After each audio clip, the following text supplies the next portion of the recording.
India is bracing to counter Pakistan on Kashmir at the crucial United Nations Human Rights Council meeting today. Pakistan is likely to seek a debate and will try to influence members for votes.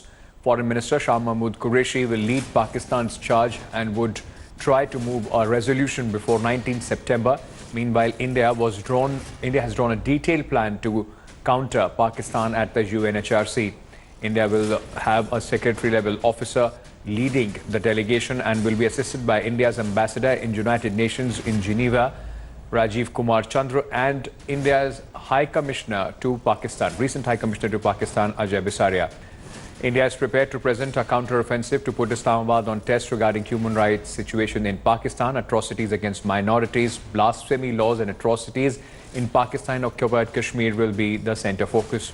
Sources have told India today the centre is working on a comprehensive diplomatic strategy to counter concerns over the abrogation of Article 370. This as Kashmir is scheduled to come up at the United Nations General Assembly, UN Human Rights Council, European Parliament and US Congress sessions.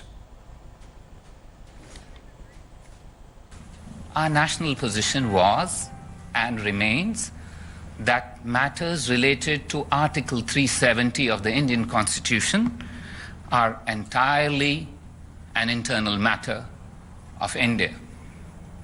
These have no external ramifications. The recent decisions taken by the Government of India and our legislative bodies are intended to ensure that good governance is promoted, socio-economic development is enhanced for our people in Jammu and Kashmir and Ladakh.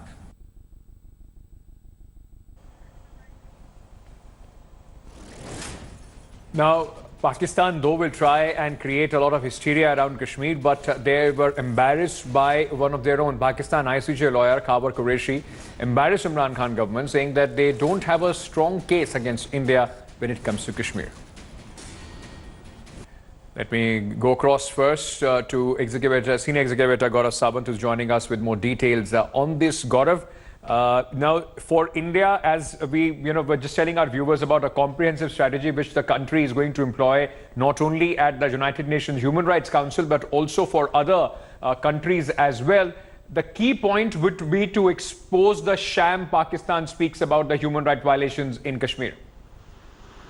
Ankit, you hit the nail on its head. So while Pakistan may end up believing its own propaganda, India will lay facts out on the table, and India has been doing that. India has systematically engaged a large number of envoys and other diplomats in India and overseas, explaining the ground realities. And the ground realities, as Ambassador Akbaruddin, India's permanent representative to the UN in New York, made it very clear.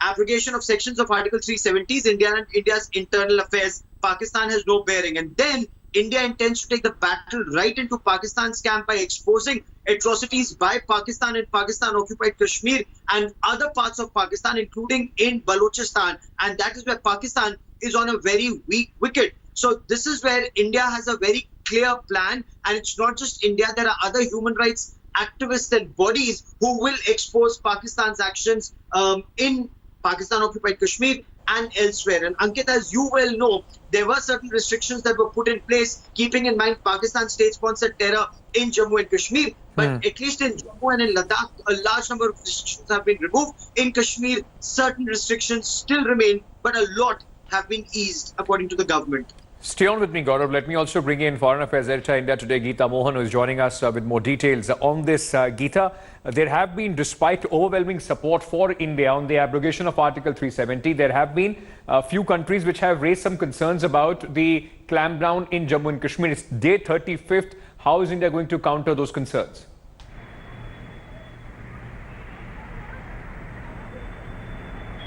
Well, Ankit, that's the whole point. While Gaurav and we've been saying this, that India's stand is very clear. Abrogation of important provisions of Article 370 was in national interest and absolutely internal to India. But in the international community, on international fora, what you have to do, what India really has to do, is convince the international community that that is the case. So the firefighting and counter-offensive is not on two fronts. One, is that India is going to convince the international community, has engaged with the international community on ensuring that they understand Article 370 was brought in much after partition, and Pakistan had no say in it back then. Therefore, they should have no say when when key provisions of the article are removed. That's one area where India is going to focus on, trying to tell the international community that it's internal.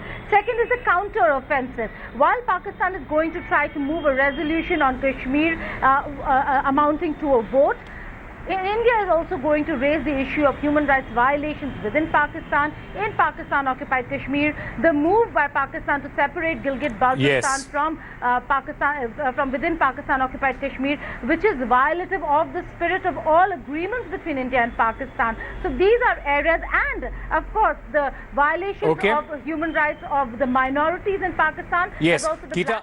Thanks for watching the video. For more such news and updates, please like, share and subscribe to India Today. Also check out our other great videos from our channel. We know you will love to.